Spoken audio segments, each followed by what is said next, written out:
नमः शिवाय। श्रावण मास महात्म्य में 20वां अध्याय। श्रावण मास में त्रयोदशी और चतुर्दशी को किए जाने वाले कृत्यों का वर्णन। ईश्वर बोले, हे सनत कुमार, अब मैं आपके समक्ष त्रयोदशी तिथि का कृत्य कहता हूँ। इस दिन 16 उपचारों से कामदेव का पूजन करना चाहिए। अशोक, मालती पुष्प, देवताओं को प्रिय कमल, कोसुंभ तथा बकुल पुष्पों और अन्य प्रकार के भी सुगंधित पुष्पों, रक्त अक्षत, पीले चंदन, शुभ सुगंधित द्रव्यों तथा पुष्टि प्रदान करने वाले तथा तेज की वृद्धि करने वाले अन्य पदार्थों से पूजन करना चाहिए। नैवेद्य और मुख के लिए रोचक तांबुल अर्पित करना चाहिए। तांबुल में चिकनी उत्तम सुपारी, खैर, चूना, जावित्री, जायफल, लवंग, इलायची, नारिकेल, बीज के छोटे टुकड़े, सोने तथा चांदी के पात्र, कपूर और केसर, इन पदार्थों को मिलाना चाहिए। मगध देश में उत्पन्न होने वाले श्वेत वर्ण पके हुए पुराने दृढ़ तथा रसमय तांबुल शम्रासुर के शत्रु कामदेव की प्रसन्नता के लिए अर्पित करना चाहिए। उसके बाद मोम से बनाई गई बत्तियों से कामदेव का निराजन करें और पुनः पुष्पांजलि प्रदान करें।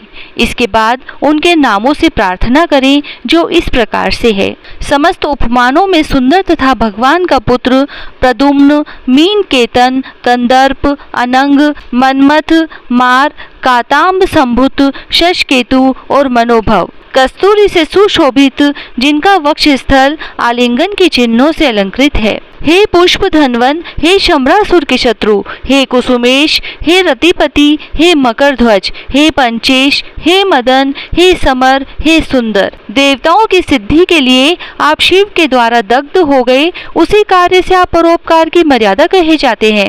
आपके दिग्विजय करने में वसंत की सहायता निमित्त मात्र है। इंद्र दिन रात आपका मनोरंजन करने में लगे रहते हैं, क्योंकि अपने पद से च्युत होने की शंका में वे तपस्वियों से भयभीत रहते हैं। आपके अतिरिक्त दृढ़ मन वाला कौन है जो शिवजी से विरोध कर सकता है? पर ब्रह्मानंद के समान आनंद देने वाला आपके अतिरिक्त दूसरा कौन है? तथा महामोह की सेनाओं में आपके समान तेजस्वी कौन है? अनिरुद्ध के स्वामी और मलयगिरी पर उत्पन्न चंदन तथा अगरू से सुवासित विग्रह वाले जो देवेश कृष्ण पुत्र है, वह आप ही हैं। हे शरतकालीन चंद्रमा के उत्तम मित्र, हे जगत की सृष्टि के कारण, जगत पर विजय के समय दक्षिण दिशा तथा पनवन देव आपके सहायक थे। हे नाथ, आपका अस्त्र महान निष्फल न होने वाला, अत्यंत दूर तक जाने वाला, मर्म स्थल का छेदन करने वाला, करुणा शून्य तथा प्रतीकार रहित है। सुना गया है कि वह अत्यंत कोमल होते हुए भी महान शोभ करने वाला और अपने तुल्य पदार्थ को भी दर्शन मात्र से ही शुभित करने वाला है। जगत पर विजय करने में सहायक होने से प्रवृत्ति ही आपका मुख्य अलंकार है। हे विभो, आपके सभी श्रेष्ठ देवताओं को उपहास के योग्य बना दिया, क्योंकि ब्रह्मा जी अपनी पुत्री में कामासक्त हो गए, विष्णु जी वृंदा में अनुरक्त कहे गए हैं और शिव जी पर स्त्री के कारण अस्पर्शीय हो गए। हे मानद, यह वर्णन मैंने मुख्य रूप से किया है, अधिक कहने से क्या लाभ? इस लोक में अपने वश में रहने वाले ब्राह्मण विरले हैं, अतः हे भगवान, इस की गई पूजा से आप प्रसन्न हो। श्रावण मास में शुक्ल पक्ष की त्रयोदशी तिथि के दिन पूजा करके कामदेव प्रवृत्ति मार्ग में विषयासक्त व्यक्ति को अत्यधिक पराक्रम तथा शक्ति करते हैं और निवृत्ति मार्ग में संलग्न व्यक्ति से अपने विकार को हर लेते हैं।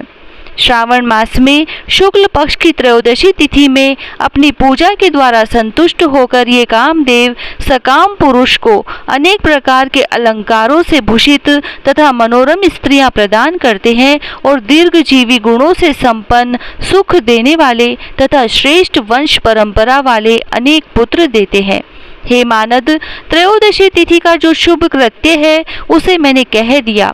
अब चतुर्दशी तिथि में जो करना चाहिए उसे सुनिए। अष्टमी को देवी का पवित्रारोपण करने को मैंने आपसे कहा है। वह यदि उस दिन न किया गया हो तो चतुर्दशी के दिन पवित्रक धारण कराएं। चतुर्दशी तिथि को त्रिनेत्र शिव को पवित्रक अर्पण करना चाहिए। इसमें पवित्रक धारण कराने की विधि देवी तथा विष्णु जी की पवित्रक विधि के समान ही है। केवल प्रार्थना तथा नाम आदि में अंतर कर लेना चाहिए। शिव आगम तथा जाबाल आदि ग्रंथों में इसकी जो विधि है उसी को मैंने कहा है। विकल्प से इसमें जो कुछ विशेष है उसे मैं आपको बताता हूँ। 11 अथवा 48 अथवा 50 तारों का समान ग्रंथि तथा समान अंतराल वाला पवित्रक बनाना चाहिए। पवित्रक 12 अंगुल के प्रमाण के, 8 अंगुल प्रमाण के, 4 अंगुल प्रमाण के अथवा पूजित शिवलिंग के विस्तार के प्रभाव वाले बनाकर शिवजी की प्रसन्नता के लिए अर्पण कर देने चाहिए। विधि पहले बताई गई है। फल आदि पहले कहे जा चुके हैं। जो इस व्रत को करता है वह कैलाश लोक को प्राप्त करता है। हे वत्स, मैंने यह सब आपसे कह दिया, अब आप और क्या सुनना चाहते हैं? इस प्रकार श्री स्कंद पुराण के अंतर्गत ईश्वर सनत कुमार संवाद में श्रावण मास महात्म्य में त्रयोदशी चतुर्दशी कर्तव्य कथन नामक 20वां अध्याय पूर्ण हुआ। जय श्री राधे।